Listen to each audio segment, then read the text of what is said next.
صف آرایی ارتش اسرائیل پشت مرز غزه. آیا روزهای حاکمیت حماس در غزه رو به پایان است؟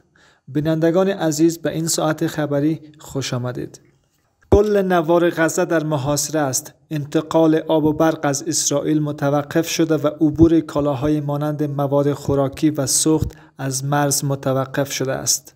بسیاری از ساکنان محله رمال فرار کردند و به 260,000 ساکن دیگر غزه پیوستند که در این منطقه آواره شدند.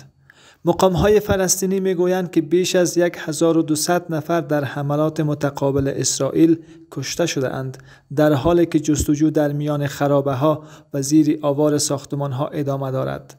انتظار می‌رود که شمار واقعی کشته شدگان حملات هوایی بی سابقه اسرائیل بسیار بیشتر باشد.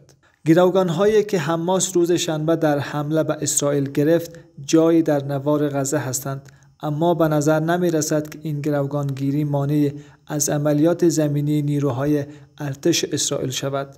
حجم نیروهایی که در مرز مستقر شده اند شاهدی بر این مدعا است.